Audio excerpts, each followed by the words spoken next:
दोस्तों, क्या पश्चिम बंगाल में फिर लौटेगी ममता बनर्जी की सरकार या फिर बीजेपी इस बार इतिहास रचने जा रही है और एग्जिट पोल्स क्या सच के करीब हैं या इस बार भी सब कुछ उलटने वाला है? इन सभी सवालों के जवाब तलाशेंगे, लेकिन उससे पहले समझते हैं दूसरे फेज की पूरी कहानी। दोस्तों, दूसरे चरण में 142 सीटों पर मतदान बीते दिन पूरा हो चुका है। पहले चरण की तरह इस बार भी लोगों में जबरदस्त उत्साह देखने को मिला। मतदाता बड़ी संख्या में घरों से निकले और लोकतंत्र के इस पर्व में हिस्सा लिया। शाम 5 बजे तक पश्चिम बंगाल में करीब 90% वोटिंग दर्ज की गई। वहीं पूर्वी वर्धमान और हुगली जैसे इलाकों में शाम 4 बजे तक ही लगभग 80% मतदान हो चुका था। साफ है कि इस बार भी लोगों ने खुलकर वोट डाला है, लेकिन तस्वीर सिर्फ वोटिंग तक सीमित नहीं रही। कई जगहों से तनाव, झड़प और हिंसा की खबरें भी सामने आई। सबसे ज्यादा चर्चा में रही भवानीपुर सीट, जहां मुख्यमंत्री ममता बनर्जी चुनाव लड़ रही हैं और उनके सामने बीजेपी के शुभेंदु अधिकारी खड़े हैं। इस हाई प्रोफाइल सीट से भी हंगामे और टकराव की खबरें सामने आई। अब सबसे बड़ा सवाल तो यही है कि आखिर बंगाल में जीत किसकी हो रही है। असल नतीजे 4 मई को सामने आएंगे, लेकिन उससे पहले एग्जिट पोल्स ने माहौल बना दिया है। 71 साल की ममता बनर्जी क्या चौथी बार मुख्यमंत्री बनने जा रही हैं या इस बार उनके सामने बड़ी चुनौती खड़ी है? दोस्तों, पश्चिम बंगाल में कुल 294 विधानसभा सीटें हैं और बहुमत का आंकड़ा 148। सबसे पहले जेवीसी के एग्जिट पोल पर नजर डालते हैं, जिसके मुताबिक टीएमसी गठबंधन को 131 से 152 सीटें मिल सकती हैं, जबकि बीजेपी को 138 से 159 सीटों का अनुमान। कांग्रेस के खाते में 0 से 2 सीटें और बाकी अन्य दलों के पास बहुत कम। अब बात करते हैं मैट्रिक्स एग्जिट पोल की, जिसमें टीएमसी को 125 से 140 सीटें और बीजेपी को 146 से 161 सीटें दी गईं। अन्य दलों को 6 से 10 सीटें मिल सकती हैं। पीएमआरक्यू के एग्जिट पोल में टीएमसी को 118 से 138 सीटें और बीजेपी को 150 से 175 सीटें मिलने का अनुमान जाहिर किया गया है। यानी कुछ पोल्स बीजेपी को बढ़त दे रहे हैं तो कुछ मुकाबले को बेहद कांटे का बता रहे हैं।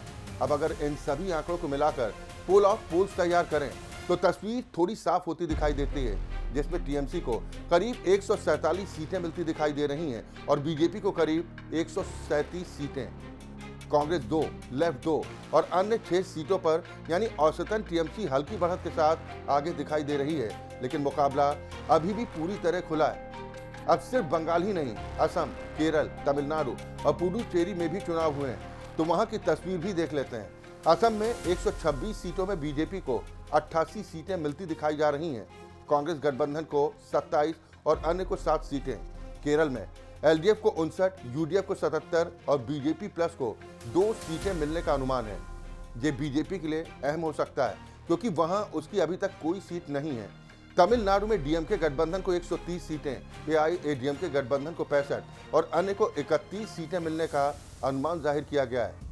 तो ये थे एग्जिट पोल्स के आंकड़े, लेकिन याद रखिए ये सिर्फ अनुमान है। कई बार सही साबित होते हैं तो कई बार पूरी तरह उलट भी जाते हैं। असली तस्वीर 4 मई को ही साफ होगी। अब बात करते हैं वोटिंग के दिन की घटनाओं की, जहां से कई विवाद भी सामने आए। सबसे पहले फाल्ता विधानसभा की चर्चा। डायमंड हार्बर इलाके के इस क्षेत्र से बीजेपी उम्मीदवार देवांशु पांडा ने आरोप लगाया कि ईवीएम में बीजेपी के बटन पर टेप लगाया गया था ताकि वोटर उसे दबा न सकें। उनका कहना था कि उन्हें मशीन ठीक से देखने भी नहीं दी गई और जो दिखा उसमें बीजेपी का बटन ढका हुआ था। बीजेपी आईटी सेल प्रमुख अमित मालवीय ने भी इसी तरह के आरोप लगाए और कहा कि कई पोलिंग बूथ पर ऐसी गड़बड़ियां की गईं।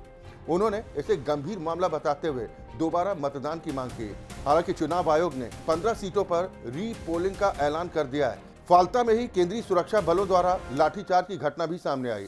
बूथ के बाहर भीड़ को नियंत्रित करने के लिए बल प्रयोग किया गया, जिसमें कुछ महिलाएं गिर गईं। इससे लोगों में गुस्सा देखने को मिला और कई लोगों ने खुलकर विरोध जताया। सिर्फ फाल्ता ही नहीं, बल्कि दक्षिण 24 परगना के बसंती इलाके में भी हिंसा की खबर सामने आई, जहां बीजेपी उम्मीदवार विकास सरदार ने आरोप लगाया कि उनकी गाड़ी पर हमला किया गया। कोलकाता में भी तनाव दिखा जब शुभेंदु अधिकारी के दौरे के दौरान टीएमसी समर्थकों ने उनका घेराव कर दिया। इस दौरान दोनों पक्षों के बीच में जमकर नारेबाजी हुई। एक तरफ जय बांग्ला तो दूसरी तरफ जय श्री राम और हिंदू भाई भाई के नारे लगे। चुनाव के दौरान इस तरह के धार्मिक नारों का इस्तेमाल कितना सही है और क्या यह आचार संहिता के तहत ठीक है, इसका फैसला चुनाव आयोग को करना होगा। और इसी बीच ममता बनर्जी ने भी चुनावी प्रक्रिया पर सवाल उठाए। उन्होंने आरोप लगाया कि केंद्रीय सुरक्षा बल निष्पक्ष नहीं है और एक खास पार्टी को फायदा पहुंचा रहे हैं। उन्होंने कहा, अपने लंबे राजनीतिक जीवन में उन्होंने ऐसा चुनाव इससे पहले कभी नहीं देखा। अब फिर से लौटते हैं भवानीपुर सीट पर, जो इस चुनाव का सबसे बड़ा केंद्र बन चुकी है। ममता बनर्जी और शुभेंदु अधिकारी के बीच सीधा मुकाबला इस सीट को बेहद खास बना देता है। पिछली बार ममता नंदीग्राम से हार गई थी और बाद में भवानीपुर से उपचुनाव जीतकर विधानसभा में वापस आई थी। इस बार वो फिर से भवानीपुर से मैदान में, जबकि शुभेंदु अधिकारी नंदीग्राम के साथ साथ भवानीपुर से भी ममता बनर्जी को चुनौती दे रहे हैं। बीजेपी ने सीट को जीतने के लिए पूरी ताकत झोंक दी। बड़े नेताओं के रोड शो और रैलियां यहां पर लगातार की गई। भवानीपुर में इस बार एसआईआर भी एक बड़ा मुद्दा रहा, जिसमें बड़ी संख्या में मतदाताओं के नाम वोटर लिस्ट से हटाए गए। हालांकि जमीनी रिपोर्ट्स बताती हैं कि असली लड़ाई वार्ड स्तर पर पकड़ और संगठन की ताकत की रही। यहाँ के मतदाता सिर्फ विधायक नहीं चुन रहे, बल्कि सोच के साथ वोट कर रहे थे कि उनका वोट राज्य का अगला मुख्यमंत्री भी तय कर सकता है।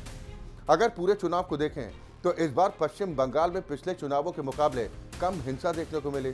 चुनाव आयोग ने करीब 2 लाख केंद्रीय सुरक्षा बलों की तैनाती की और सिर्फ 2 चरणों में चुनाव संपन्न कराया गया, जो इसे पहले के मुकाबले अलग बनाता है। एसआईआर, भारी सुरक्षा व्यवस्था और कम चरणों में चुनाव, इन सभी वजहों से 2026 का बंगाल चुनाव बेहद खास बन चुका है।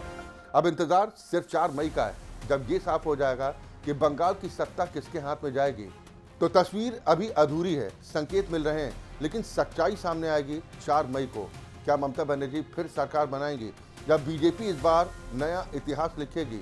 हर सीट, हर आंकड़ा और हर अपडेट के साथ बने रहिए हमारे साथ, क्योंकि फैसला अब बस कुछ ही दिनों दूर है। नमस्कार।